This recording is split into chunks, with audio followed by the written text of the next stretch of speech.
And the winner is Shirley Shackleton.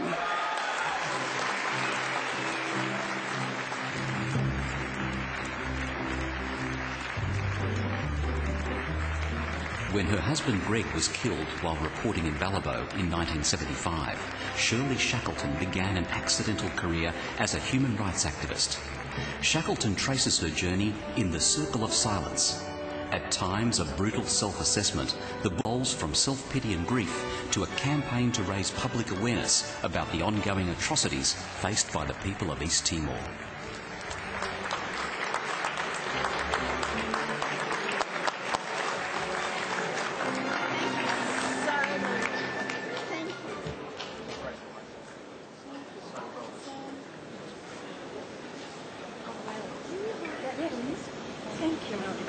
I have to say I feel wonderful. Thank you very much. I can see too that the audience has been handpicked for your good looks and intelligence.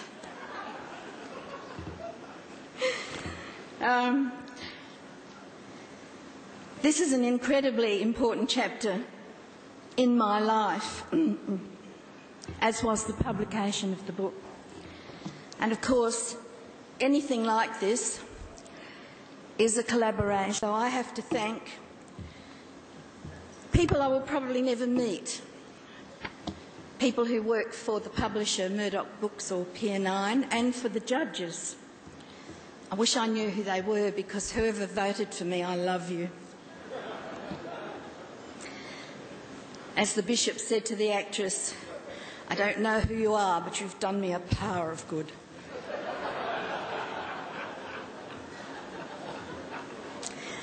It's sad, really, that I have to get a little bit serious, because this is rather a serious subject, especially since our democracy is under threat again because of the WikiLeaks.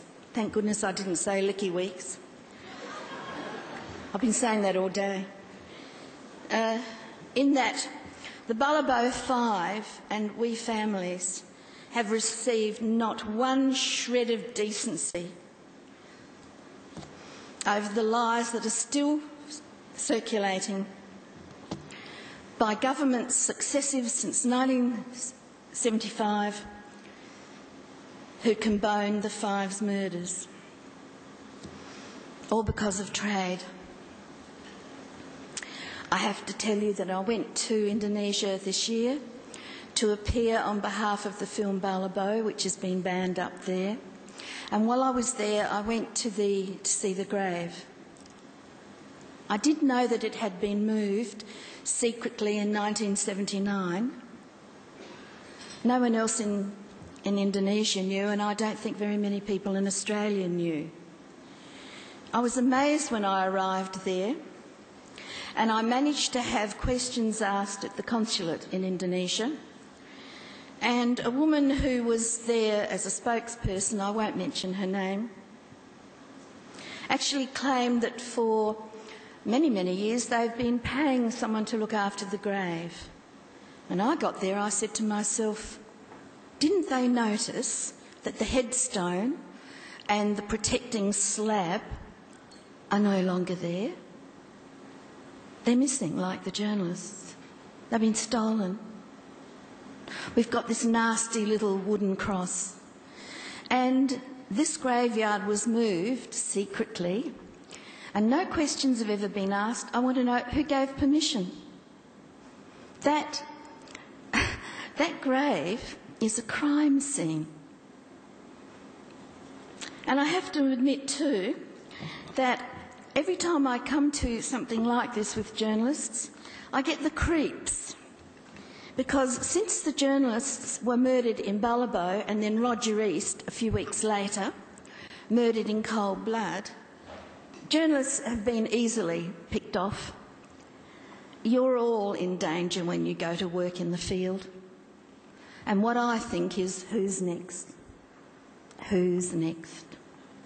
I need help because I want my husband's remains returned to Australia. We get World War I soldiers returned to Australia, but nothing has ever been done, though I've asked and asked and asked. There's been no justice for Greg, Tony, Gary, Brian, Malcolm and Roger East. And unless something happens soon, there will be no justice. I have a lot of things I'd like to say about WikiLeaks, but I think I've said enough. I'm hoping that since I've won this amazing award, and I really am ever so grateful, I just can't believe it's actually happened. I'm going to start shaking now. I need help. We need to have some justice paid because our Australian journalists in the field are going to go on being targeted because governments have colluded to cover up for the murderers in Indonesia. We know they were Team Susi. We know the names of the perpetrators. Just nothing's ever been done because of trade. And I don't know how you feel, but I think that's bloody disgusting. Thank you very much for listening.